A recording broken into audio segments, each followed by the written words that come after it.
The drama outside Principal Gray's office hasn't left my chest. It's echoing in my ears, looping in my ribs. Mr. Langston's voice, Alexander's cold stare, that slap, that power. The door shuts behind me, and I'm standing in the main office lobby again. My reflection in the glossy floor looks like it wants to bolt. But then he appears. "Day Roses." A voice drawls from across the hallway. It's Mr. Brooks, my so-called student guide and prestige drama prodigy. His burgundy blazer is wrinkled, his eyes bloodshot, and his grin slightly off. Only now do I realize it's not smugness on his face. It's weed. He's high. "Let's go, freshman. I'm not about to babysit your legacy and get ghost-graded for it."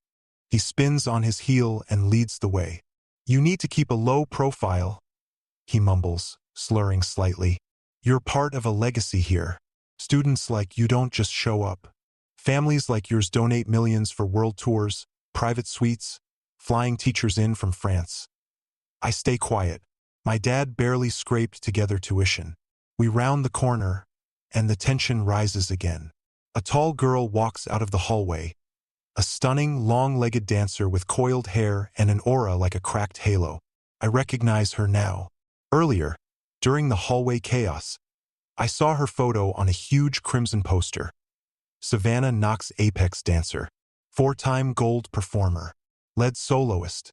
Brooks smirks hazily, not watching where he's going. He brushes past her, too close. She freezes. So does another girl nearby, shorter, sharper. Her expression curdles. "Stay away from my man!" "Stay away from my man!" she snaps. Before I can blink, her hand slices through the air, smack, landing across the tall girl's face. The hallway falls silent. Savannah's expression doesn't break, but something behind her eyes does. Brooks doesn't even look back. "That's my girl," he chuckles. "Don't mind her." I follow him numbly into my first class. The room is almost too clean. Polished wood floors, spotless mirrors, a grand piano that seems like it could judge me. Students sit upright in neat rows like they've been coached since birth.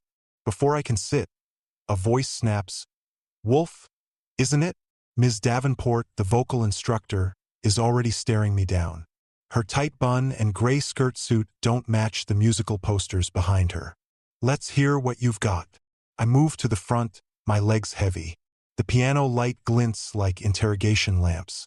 "Do, re, mi, fi, so," flat, weak. My voice shakes, then breaks entirely. "No!" Ms. Davenport cuts in. "That's not how you do it." She steps up, demonstrating the same scale, effortless, commanding. Then another girl rises. She's glowing, practically floating. Her voice fills the room like velvet thunder. "Alana, I remember. Everyone does. She's one of them, a true apex." My voice is a footnote. Hers is the standard. We file out a vocal like ghosts escaping judgment. My head spinning from Ms. Davenport's sharp tone and Elena's perfect pitch. I feel like a cracked glass in a room full of crystal. Then slam, clatter. The art wing doors explode open. 2 students burst out. Older, louder, alive "No in a way graffiti that makes inside the the hallway building." tilt. One of them, a girl with wild curls and a blazer tied at her waist, moves like she owns the floor. The boy beside her flips a spray can between his fingers, the hiss of fresh paint still hanging in the air.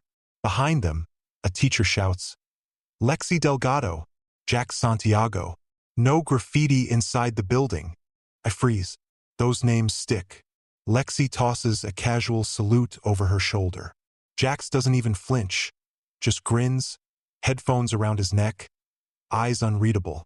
But as they disappear down the hall, something drops from Lexi's pocket and skips across the floor. I crouch to grab it before anyone notices. It's a small metal box, dented at the edges. On top is a faded, partially torn sticker of a cartoon fruit, a cherry with sharp teeth, holding a mic and dripping juice like blood. Across the sticker, Cannibal Fruit, banned flavors only.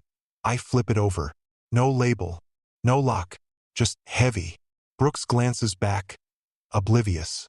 Memory trap crew, always leaving mess behind. He jerks his thumb at the classroom.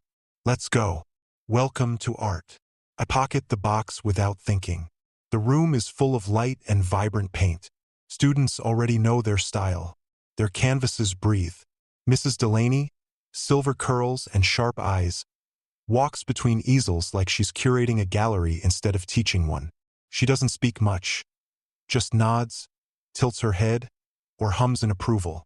I pick up a brush and immediately feel wrong. My hand doesn't move like theirs. My colors don't blend right. They smirk in silence. I'm background static. Mrs. Delaney pauses behind me, says nothing, then moves on. The cafeteria is alive with sound, but I sit alone. I scan the room. The booths look like VIP lounges. Sushi bar, mocktail station. Blazers gleam like uniforms of royalty. At the far end, Alexander Langston sits surrounded by a circle of perfect posture and calculated laughter. His father's shadow clings to him like a badge. He doesn't look my way. One student near me notices my off-brand shoes and throws a paper ball. Go back to public school. Laughter ripples. I fire back.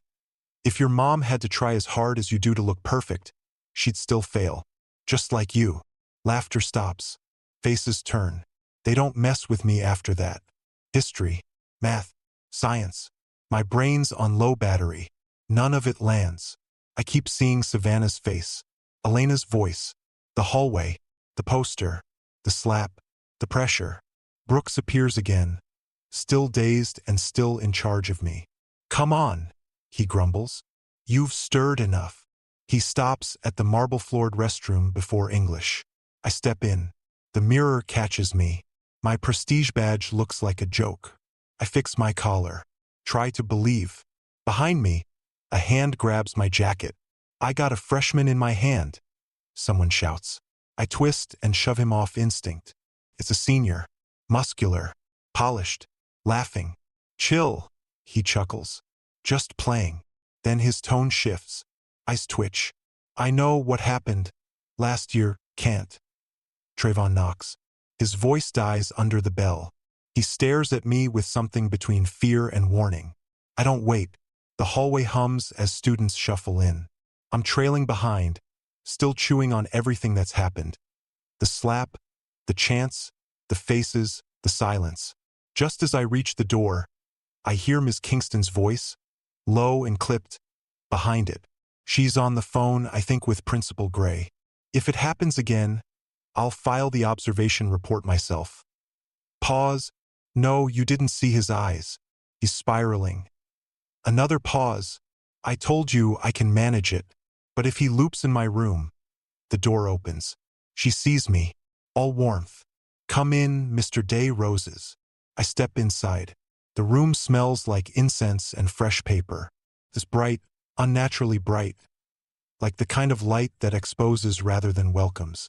Miss Kingston, tall, curvy, Jamaican, commands the space like a cathedral priestess. Her voice is velvet over fire. Her burgundy blazer hangs open just enough to make half the girls in class jealous, and the other half furious. I sit near the middle. Somewhere behind me, a note slips under my desk. Do you think I'm cute?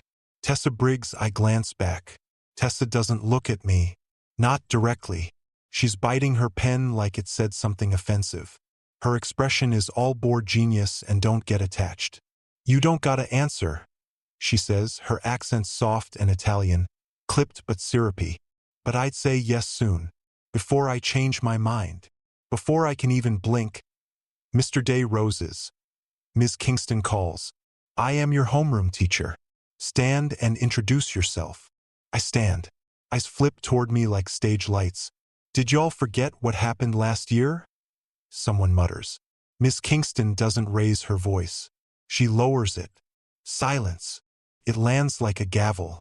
Even the dust motes freeze. I swallow. My name is Wolf Day Roses. Then the chant begins. Prestige Performing Arts Academy. Prestige Performing Arts Academy.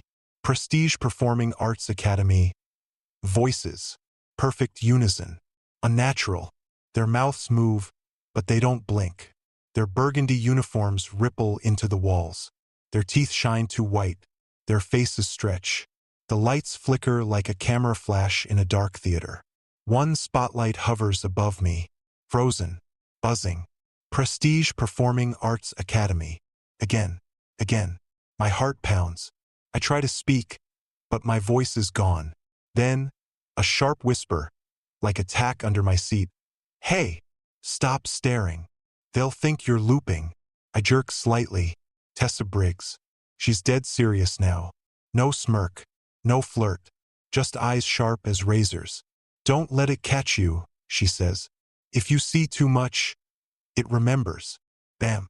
Miss Kingston slams a textbook down. I blink. The room is normal, silent, watching. Thank you, Mr. Day Roses, Miss Kingston says evenly. I sit. Tessa slips her pen behind her ear and folds her arms. She doesn't look back at me, but I know she's not done. The bell rings. Students spill out like confetti. Some smiling, some shattered. I grab my bag with shaky hands. That chant still buzzes in my chest like a swallowed wasp. Before I can step into the hall, Tessa Briggs catches me at the door. She doesn't smile, just raises an eyebrow and holds something out. Piece of paper. My number, she says like it's the obvious next step. Her voice rolls with that downtown Italian snap. Sharp consonants, slow vowels. In case you loop again. You looked soft in the eyes. I take it. The digits are scratched in dark ink, next to a tiny doodle of a cracked halo. She leans closer, whispers like she's handing me contraband. I spotted you first, she says.